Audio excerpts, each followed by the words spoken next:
A very, very good evening to all of you, friends. A very, very good evening to all of you. Welcome to BYJU'S Exam Prep, the most comprehensive preparation app for all exam. So, friends, today we are back with another very, very important session on important Supreme Court judgments for Maharashtra CET law exam as well as for Symbiosis Law Admission Test 2023.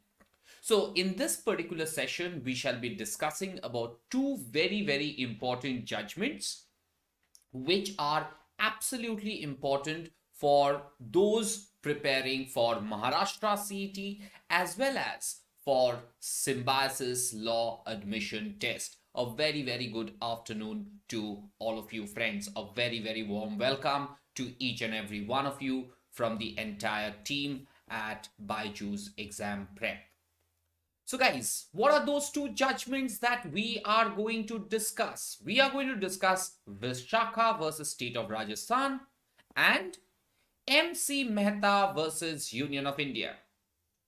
These are the two judgments. I'm sure most of you are aware of the Vishaka judgment, which gave certain guidelines relating to sexual harassment of women at workplaces. And the second one deals with the law of absolute liability, right? Law of absolute liability that was given by the court in MC Mehta versus Union of India. So these are the two very important judgments that we shall be looking at in the course of this session itself. So a very, very warm welcome to all of you. So guys, do like this session and share this session, okay? So before we begin, BYJU'S Exam Prep brings to you a scholarship test.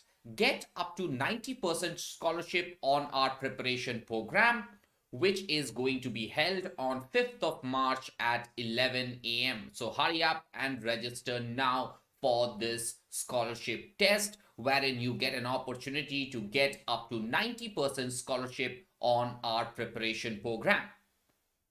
So guys, let's begin. The Vishaka judgment.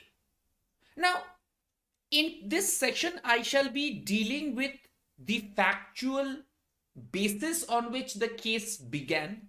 What were those arguments in the court? And finally, what did the court say? So, every judgment, whenever we read a judgment, we read first the facts and circumstances of a particular judgment. Because without understanding the facts and circumstances of a particular judgment, how do we understand whether the court came to the right conclusion or not? So, in the beginning, I shall deal with the facts, then move on to the various issues before the court, and then what did the court say? Okay, so in this particular judgment, the Supreme Court, as you know, had laid down certain guidelines, relating to sexual harassment of women in India. There was no law. Since there was no law in India relating to sexual harassment of women at workplace, the Supreme Court for the first time came with certain directions for all states and union territories across India. Now, what was the facts of the case? The facts of the case was there was a woman in Rajasthan, Banwari Devi, who was a social worker. She had stopped a child marriage. So here was a lady, a woman, a social worker who stopped a child marriage from taking place. Now, villagers were very angry about this particular social worker having stopped a child marriage from taking place in a particular village. So what did these people do?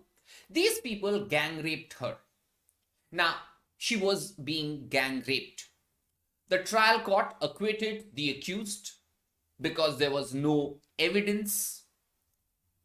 Now, aggrieved by that, the social worker Banwari Devi came directly to the Supreme Court and filed a writ petition. And she said that I am a social worker. I had stopped a child marriage from taking place. And owing to that, a number of villagers in that particular village became very angry on me.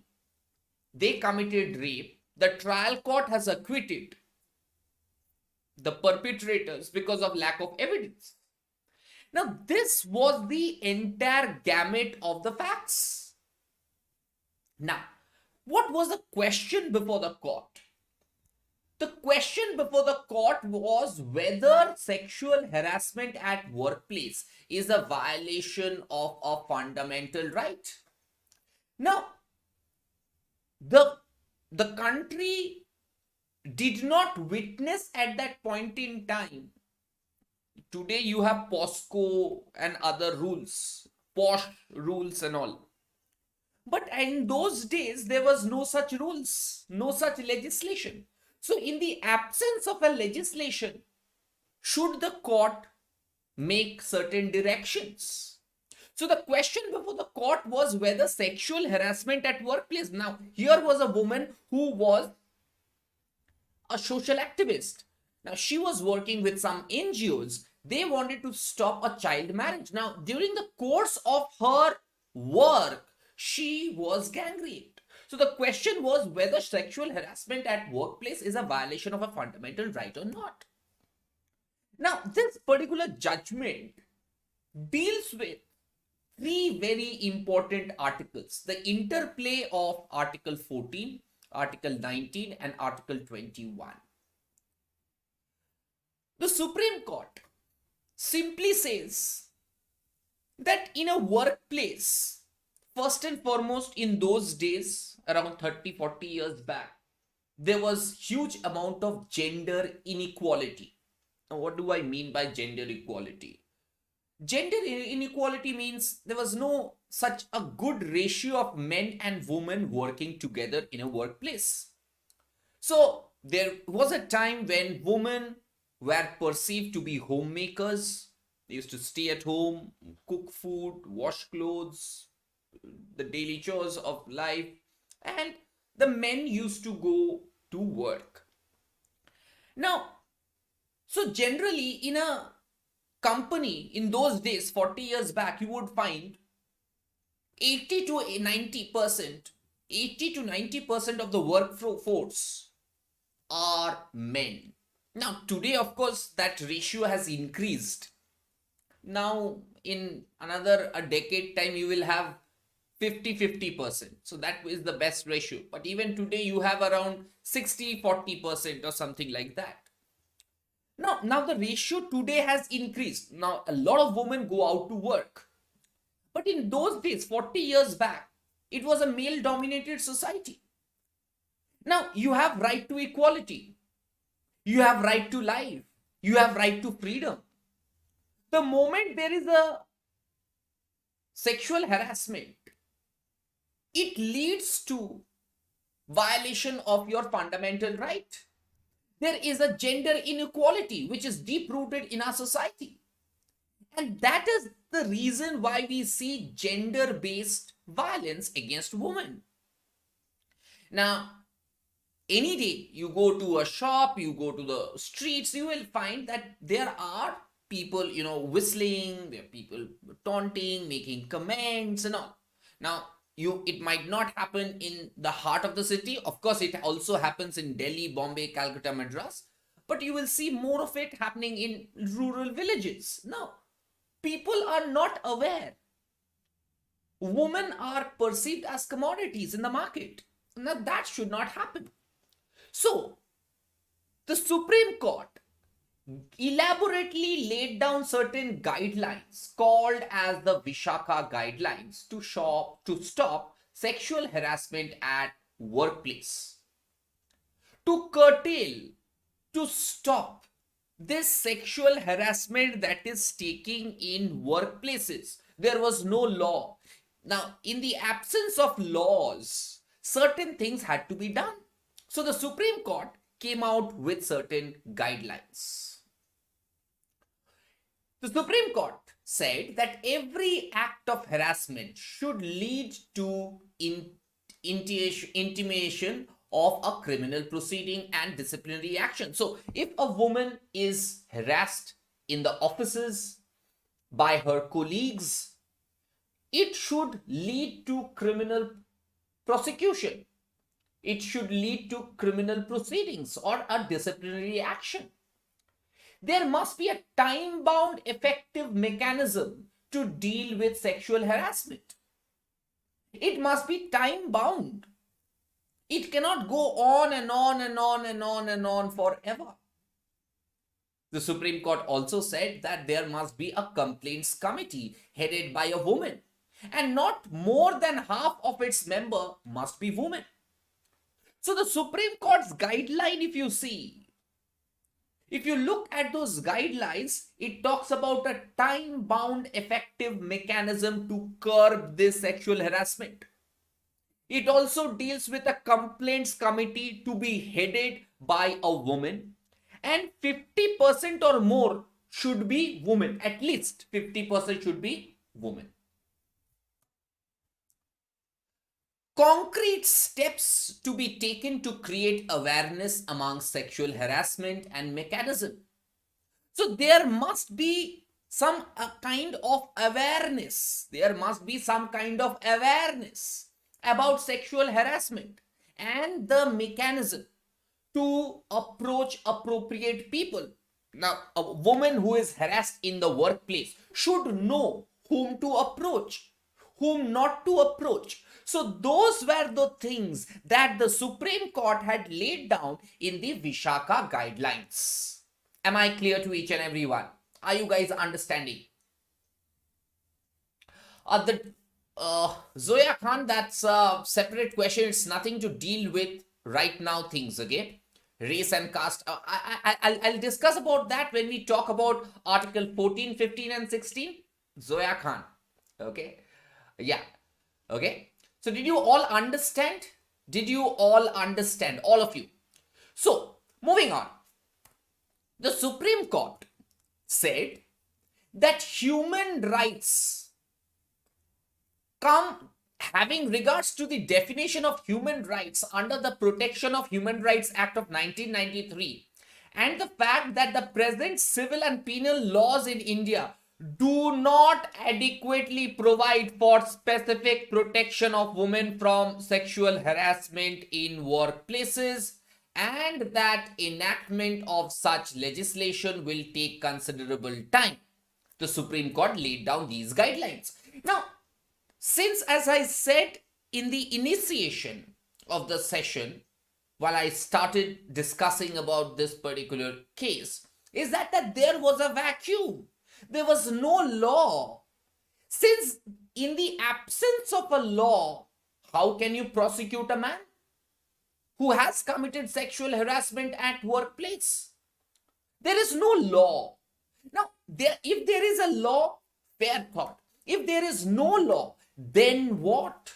There has to be a mechanism wherein laws are created. Now, if the legislature does not create a law, then certain guidelines have to be issued to regulate this thing, right? So that was the context in which the Supreme Court laid down these guidelines. Now, this is not encroaching the Parliament's authority to make laws. No, it is not. The Parliament did not make law. The Parliament should have made certain laws. They did not make laws. And when will the Parliament make laws? God knows when. Right? So, under these circumstances, the Supreme Court says it is necessary and expedient for employers in workplace as well as other responsible person or institution to observe certain guidelines to ensure the prevention of sexual harassment of women. It shall be the duty of the employer or other responsible person to prevent or deter sexual harassment and to provide the procedure for resolution by taking all steps required. So it is a burden is on the employer, the organization, where a sexual harassment has taken place to lay down certain procedure how to tackle those sexual harassment cases. Am I clear, all of you? Is that clear? So unless and until the employer or the organization comes up with a method of resolving how to tackle these kind of sexual harassment, nothing can happen. Is that clear, all of you? Okay. The Supreme Court said that sexual harassment includes such unwelcome sexually determined flavor, physical contact and advances, demand or request for sexual favors, colored remarks, showing pornography, or any other unwelcome conduct of sexual nature. So what is sexual harassment? Very, very important. Please note it down.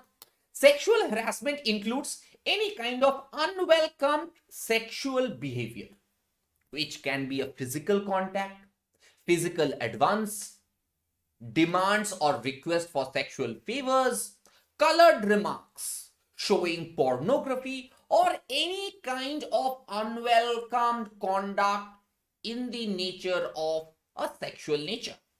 Is that clear, everyone? So what is sexual harassment is defined by the Supreme Court over here. These are the things which include sexual harassment.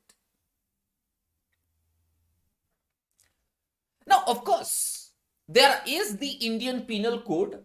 There are important sections, section 294, 354 and 509.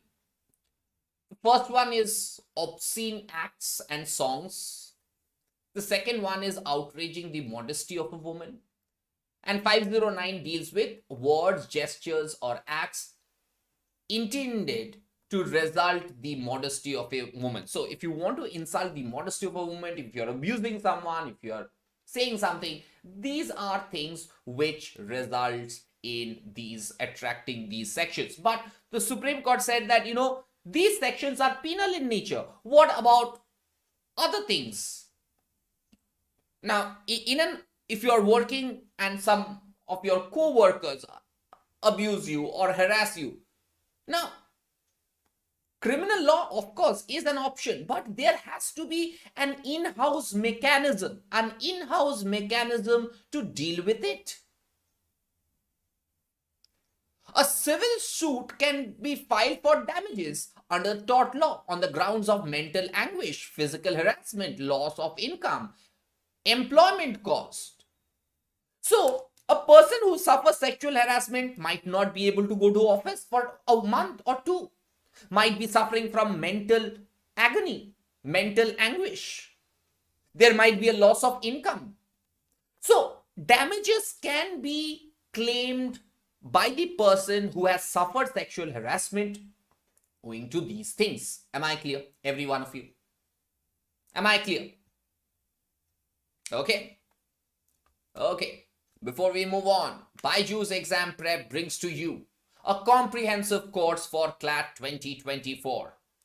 In this comprehensive course, we shall give you 300 plus recorded videos across 5 sections, 300 plus hours of live classes, 35 mock tests for CLAT and other law exam, monthly e-magazine on current affairs, and the entire content is based on an extensive analysis of the last 5 years of CLAT question paper. So this is your ticket for your dream law school. Get it now. Moving on to the next important judgment, MC Mehta versus Union of India. It is popularly known as the oleum gas leak case. Now, this is a landmark judgment insofar as the principle of absolute liability is concerned. Absolute liability. Now, in Ryland versus Fletcher, the concept of strict liability came into being.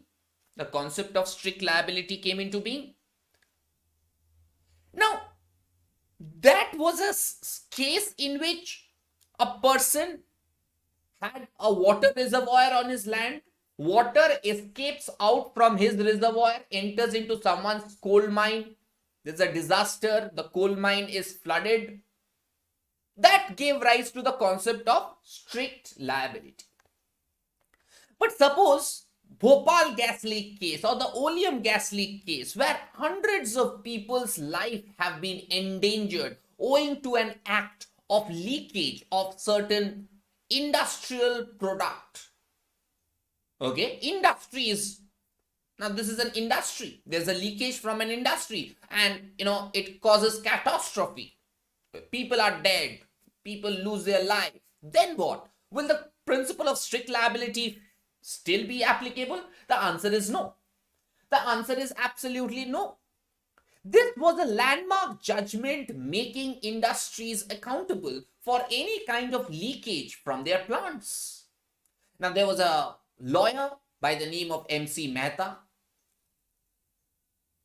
He filed a case that after the tragic Bhopal gas tragedy, okay, he said that Shriram Industries, which was located in Delhi, now the fact starts over here. Shriram Industry, located in Delhi, there was a leakage of petroleum gas.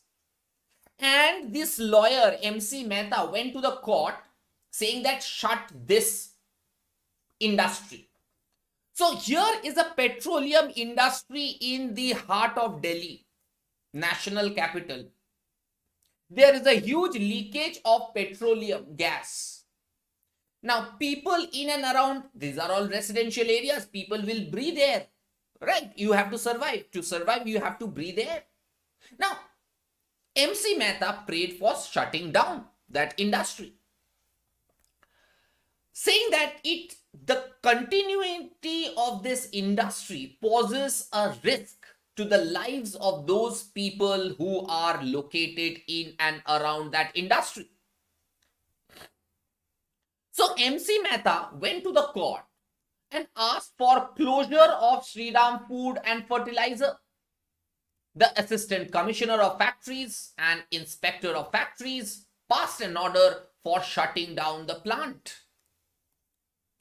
So the agency which was looking into whether this industry is emitting poisonous gas or not, they directed that this plant be shut. Now the question, what was the question or the issue before the court? Whether the rule of strict liability, which was enumerated by the courts in Ryland versus Fletcher, is to be followed, or a regulating mechanism should be established. The question was whether should we follow the rule of Ryland versus Fletcher in Shriram and Bhopal gas tragedy, or should we have a different approach? Should we have a different approach? Now, this particular judgment deals with hazardous industries, which gives out, or there is certain poisonous thing that comes out of these hazardous industry and people at large are affected. So hazardous industries contribute to people's economic development and advancement and employment.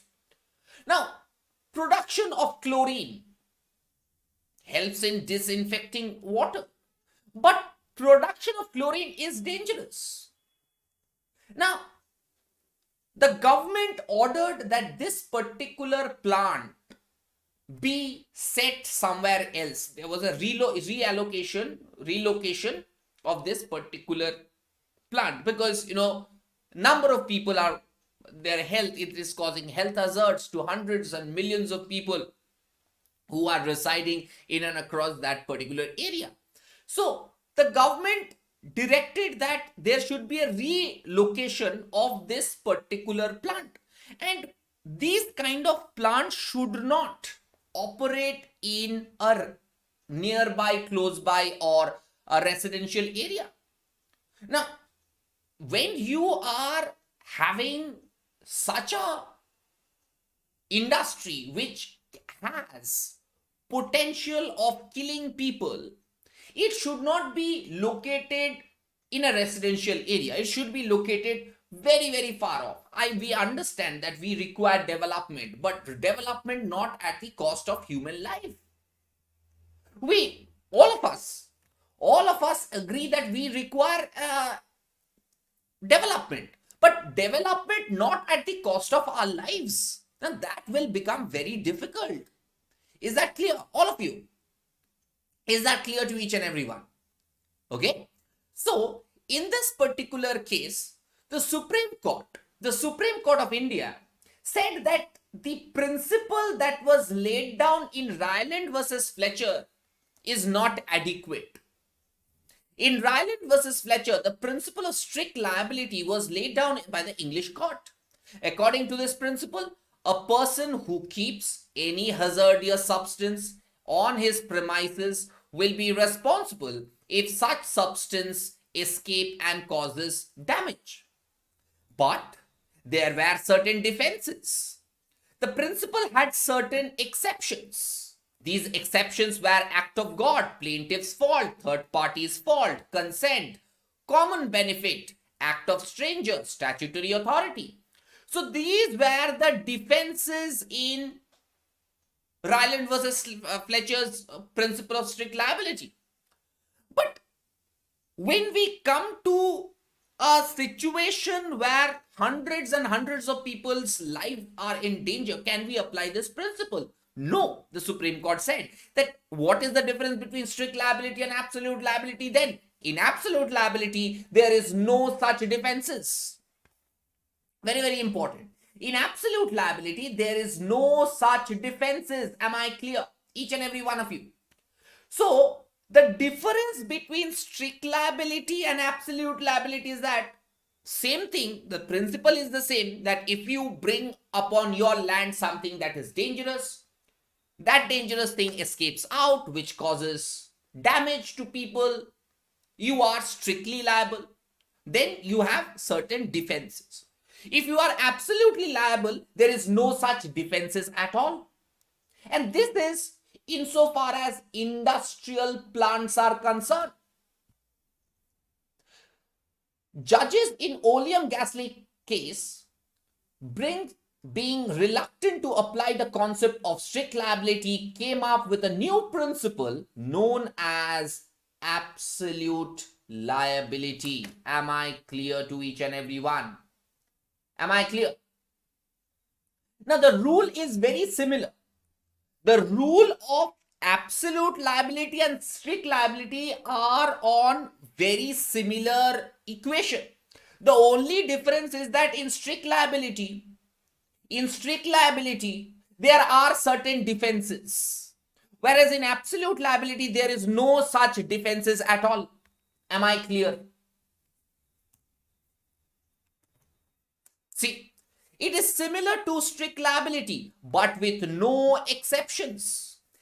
So what does this rule say? Any person involved in inherently dangerous and hazardous activity or any harm is caused to anyone because of an accident occurred during carrying out those activities, the person who carried out those activities would be absolutely liable. There is no defense. No defenses under this law. No defenses under this law. Am I clear? All of you. Am I clear to each and every one of you?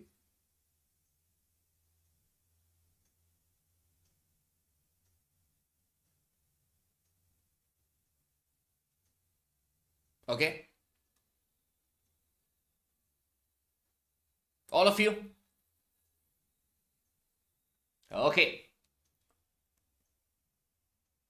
Okay. So did you all understand these two important judgments? The first one being, yes, Vishaka judgment. And the second one being Oleum Gasly, MC Mehta. The first one dealt with Supreme Court giving guidelines insofar as sexual harassment of women in workplace is concerned. And the second judgment deals with the concept of absolute liability, right? So guys, BYJU'S Exam Prep brings to you a scholarship test. Get up to 90% scholarship on our preparation program. This scholarship is going to be held on 5th of March at 11 a.m. So hurry up and register now. So guys, thank you very much for watching me live right now.